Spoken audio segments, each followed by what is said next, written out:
Hello दोस्तों, नमस्कार। Top संकल्प पे आप सभी का स्वागत है। तो देख सकते हैं हमारे कोचिंग का एक लोगो है टॉप संकल्प का, इसको भी देख सकते हैं। और आप देख सकते हैं इधर एड्रेस है, मेरी कोचिंग ऑफलाइन जहाँ चलती है इसका भी एड्रेस दिया गया है। आप यहाँ से जा करके इसको देख सकते हैं। यहाँ पर जो जीएस का पोर्शन है, जीएस का पोर्शन रविंद्र सर पढ़ा रहे हैं और मैथ का पोर्शन मैं पढ़ा रहा हूँ। मैथ और हिंदी, इसकी दो सीरीज चलाया हुआ हूँ जो कि मैं पढ़ा रहा हूँ इसमें। आज वही एक सीरीज चलेगी, चलिए देखते हैं। पहला क्वेश्चन इसमें का, पहली बात तो समझ जाइए इसमें टारगेटेड क्या होगा। आज ये जो मैथ की सीरीज है इसमें आपको टारगेटेड है, किस किस पेपर को टारगेट किया जाता है।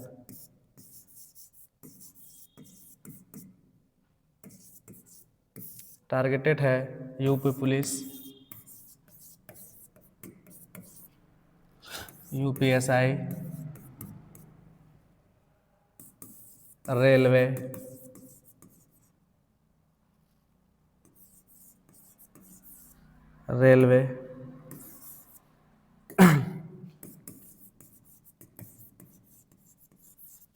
एसएससी और ऑल अदर स्टेट एग्जाम। जहाँ भी मैथ पूछी जाती है सब में ये हेल्पफुल होगी। ठीक है, तो शुरुआत करते हैं। पहला क्वेश्चन, चलिए भाई शुरुआत करते हैं। पहला क्वेश्चन आ गया आपके स्क्रीन पर, कह रहा है एक धनराशि साधारण ब्याज पर 4 वर्षों में 2400 से बढ़ करके 3120 हो जाती है तो वार्षिक ब्याज की दर बताइए। तो ध्यान से देखिए, एक धनराशि है जो साधारण ब्याज पर बढ़ रही है, रेट क्या है, साधारण ब्याज वाला है।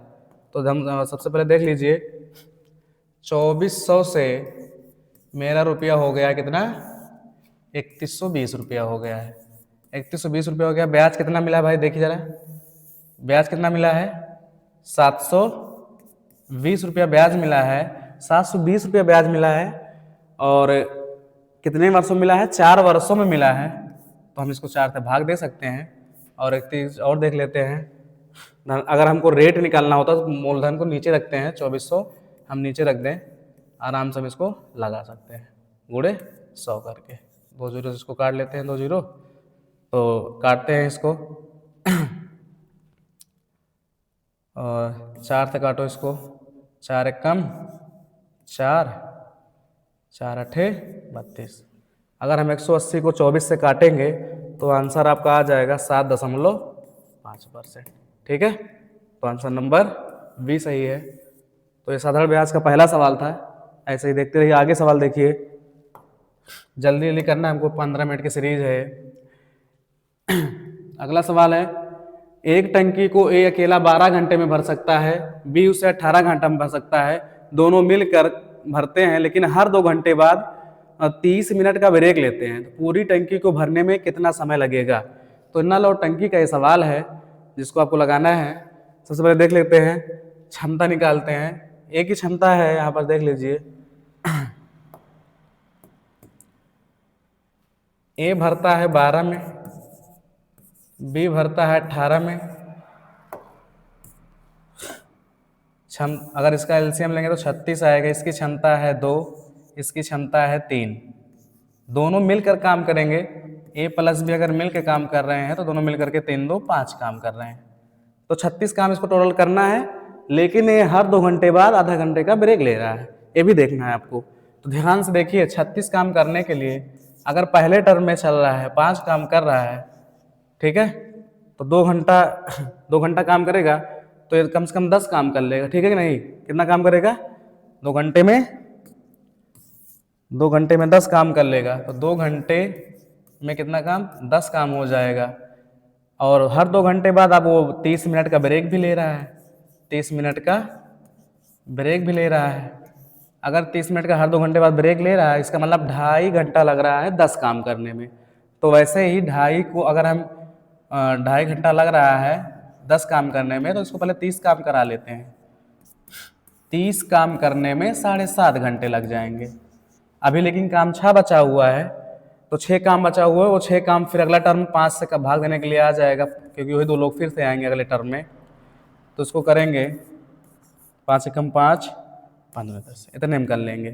तो टोटल टाइम हो गया हमारा, टोटल टाइम देखा जाए तो 7.5 प्लस में 1.2 हो जाएगा 8.7। ये ऑप्शन में दिख नहीं रहा है लेकिन इसके करीब एक आंसर है, अप्रॉक्स में दिया हुआ है 8.5 घंटे। इसको हम आराम से लगा सकते हैं। तो ऐसे ही अगला क्वेश्चन देखते हैं। अगला क्वेश्चन है लासा और मासा का है। अगला क्वेश्चन देखते हैं भाई।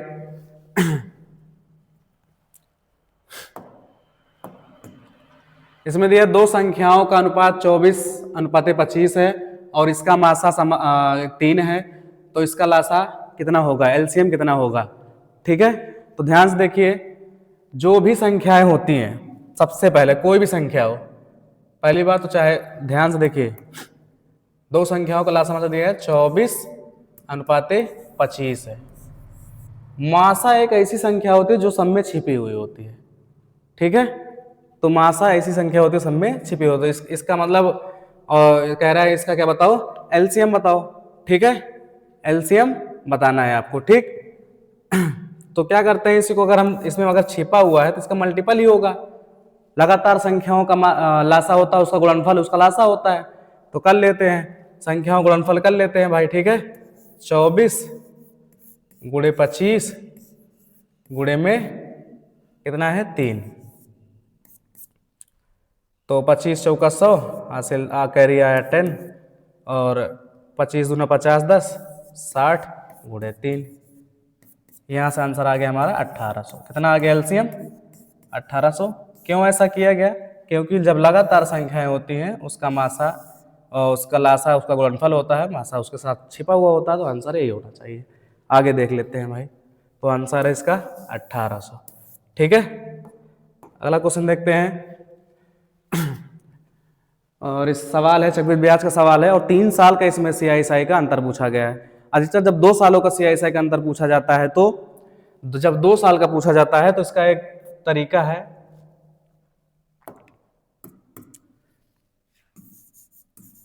जब 2 वर्ष का पूछा जाता है, जब 2 वर्ष का सीआई और एसआई का अंतर पूछे तो होता है रेट का स्क्वायर % बटे 100। लगा सकते हो कभी भी पी के साथ। ठीक है, पी इंटू। ठीक, लेकिन जब 3 साल का सीआईएसआई का अंतर पूछा तो 2 से 3 तरीके होते हैं। तो सबसे पहले एक तरीका है रेट का उसका फ्रैक्शन लेते हैं, 10% का फ्रैक्शन लेंगे तो होगा 1/10।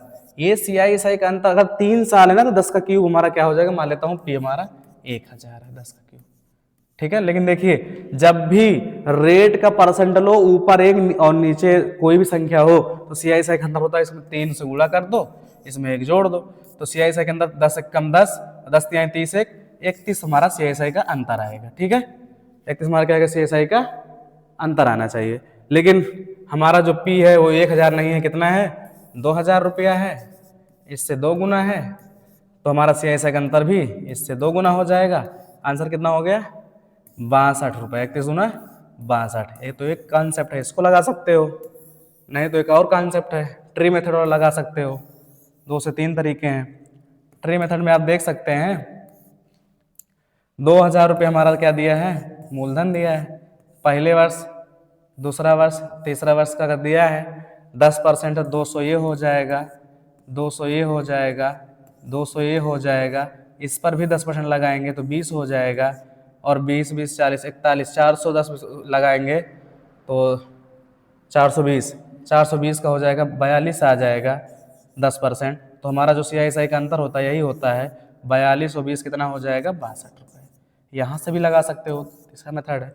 तो इसके कई तरीके हैं सवाल लगाने के, लेकिन जब 3 साल बोलता है तब ट्री मेथड लगाइए या तो ये वाला कॉन्सेप्ट लगाइए। लेकिन ये कॉन्सेप्ट कहाँ फेल हो जाता है, जब फ्रैक्शन के ऊपर में एक वैल्यू नहीं आती है तब।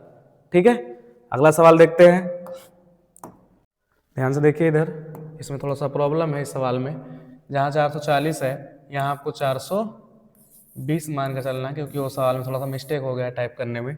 तो दिया है 7 क्रमिक पूर्णांकों का योग 420 है, तो इनमें से सबसे बड़ा पूर्णांक, अगर योग दिया है 7 संख्या है तो उसको पहले 7 से भाग दे दो तो बीच वाली संख्या आ जाएगी। 7 से भाग देंगे तो 7 छंग 42, वो 60 आएगी बीच वाली। तो अगर 7 संख्याएं हैं, बीच इधर है, तो 3 संख्याएं इधर होंगी और 3 संख्याएं इधर छोटी होंगी। हमको बड़ी पूछा था, पहले 62 होगी, फिर 64 होगी, फिर अगली संख्या 66 होगी। तो आंसर हमारे बड़ा पूर्णांक पूछा था, आंसर हमारा यही हो जाएगा भाई। ठीक है, तो आंसर आराम से 66 पर लगा सकते हो। अगला देखते हैं। अगला सवाल है, एक ट्रेन 120 मीटर लंबी है और 54 किलोमीटर प्रति घंटा की गति से चल रही है, वह एक 180 मीटर लंबे पुल को कितने समय में पार करेगी? तो आप सवाल लगा सकते हो दूरी वाला इस पर रख करके। ध्यान से देखिए, दूरी बराबर चाल गुणे समय पर लगा सकते हो सवाल को। ठीक, तो ध्यान से देखिए, इधर दूरी दोनों को जुड़ जाएगी, 120 और 180 कितना हो जाएगा? 300। 300 बराबर चाल कितनी है? 54 किलोमीटर प्रति घंटा है। ये मीटर में दिया है तो 5/18 से मल्टीप्लाई कर दो, हमारा टाइम आ जाएगा 18।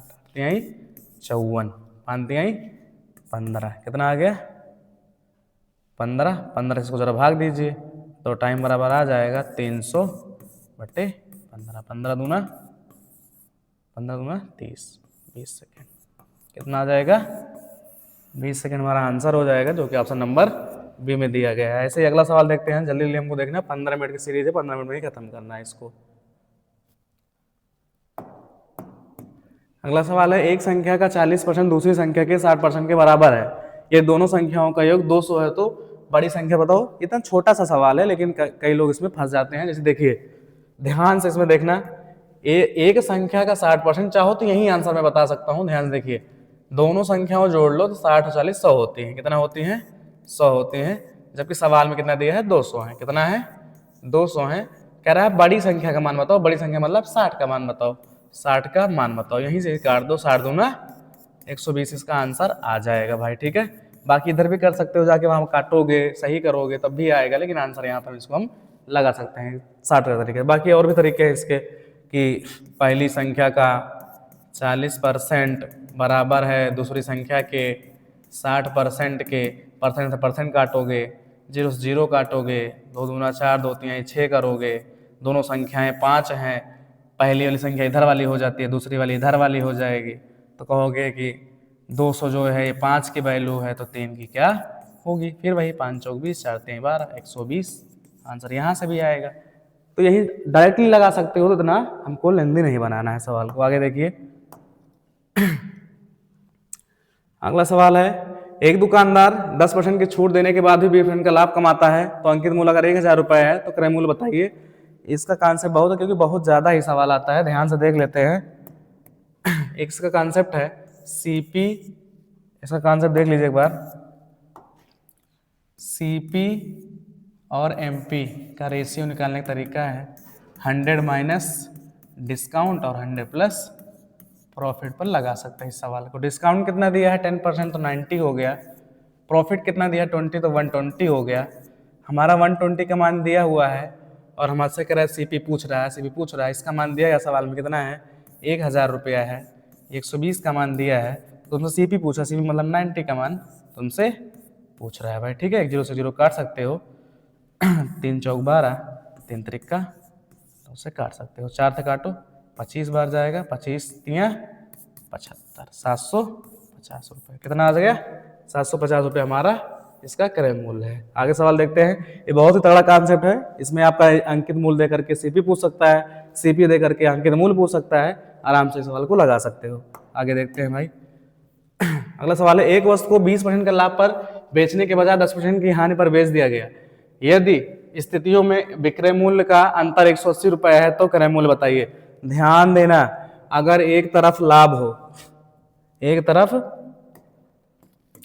एक बार बोले 20% का लाभ है, एक बार सवाल बोले 10% की हानि है, तो इन दोनों का जब लाभ हानि हो तो जोड़ लेते हैं। 20 और 10 30 हो गया, और 30 का मान सवाल में तुम्हें दिया गया कितना है? 180 है, तो गुणे 100 का मान क्या होगा? हमारा सीपी 100 माना जाता है। लगा लेते हैं, 3 एकम 3, 3 छंग 18, 600 रुपये। कितना हो जाएगा? 600 रुपये। ठीक है भाई, अगला देखिए आंसर। अगला सवाल है, एक नाव स्थिर जल में 10 किलोमीटर प्रति घंटा गति से चलती है और धारा की गति 2 किलोमीटर प्रति घंटा है। नाव को 24 किलोमीटर जाना भी है और वापस आना भी है, दोनों में आने जाने में कितना टाइम लगेगा ये सवाल पूछ रहा है, ठीक है कि नहीं। तो ध्यान से देखिए, 24 किलोमीटर एक बार धारा के साथ जाएगी तो x प्लस वाई बोलते हैं, और फिर वही धारा के साथ धारा के विपरीत दिशा में आएगी तो x माइनस वाई बोलते हैं। टोटल कह रहा है कितना घंटा लगेगा, देख लेते हैं भाई। 24 दिया है सवाल में, दोनों की चाल भी दी गई, 10 2 12। एक बार फिर से, सॉरी यहाँ पर 24 लिखना था, 24 वही 24 बार आ रही है, अब की घटा लेंगे, 10 में से 2 गए 8, देख लो कितना घंटा आता है। 12 दूना 24, 8 त्रिक 24, 3 2 5 घंटे लग जाएंगे भाई, ठीक है। आंसर 5 घंटे लगा सकते हो। अगला सवाल देखते हैं। अगला सवाल है, एक संख्या को पहले 50% बढ़ाया गया फिर 50% घटाया गया, अंतिम प्रभाव क्या होगा। मैंने एक दिन और सवाल में बताया था, जब एक ही आर्टिकल को, सेम आर्टिकल को एक बार बढ़ाया जाए एक बार घटाया जाए तो हमेशा उसको हानि होती है, सेम जब बढ़ाया जाए सेम घटाया जाए तब।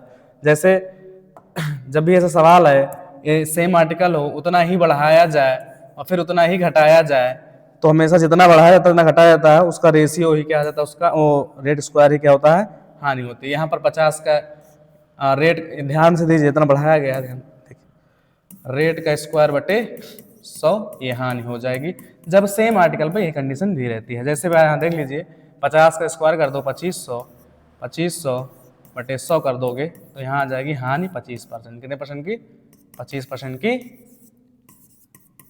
हानि आ जाएगी भाई, ठीक है। तो ऑप्शन नंबर पहला सही है, यहाँ पर देख सकते हो भाई, ठीक। तो इस तरीके से हमने 15 मिनट में आपके 10 से 11 सवाल लगवा दिया है। जो आपकी यही सीरीज है, देख लीजिए एक बार, टॉप संकल्प पर मैथ की T10 सीरीज मैंने चलाया था, थोड़ा सा एक आध सवाल ज़्यादा हो गया है, 10 सवाल 15 मिनट यूपी पुलिस, ठीक है। और मैं तो यूपी पुलिस बता रहा हूँ, बाकी टारगेट आपको देख लीजिए, SSC भी आ सकता है, रेलवे में जब जहाँ मैथ पूछी जाती है वहीं पर चीज़ें आ जाएंगी। ये आपको हर दूसरे दिन ये आता रहेगा। एक और वो सीरीज है जो चल रही है हमारी हिंदी की, वो भी देख लीजिए, ये वाली। इसमें आपको 10 मिनट में कम से कम 15 से 20 सवाल का ताबड़तोड़ तैयारी करा रहे हैं यूपी लेखपाल और यूपी पुलिस के लिए, ठीक है कि नहीं। तो इसको भी हर एक दिन ये वाली वीडियो आएगी, एक दिन आपको मैथ वाली वीडियो आएगी, लगातार आपको मिलती रहेगी, ठीक है। तो चलते हैं भाई, नमस्कार सभी को।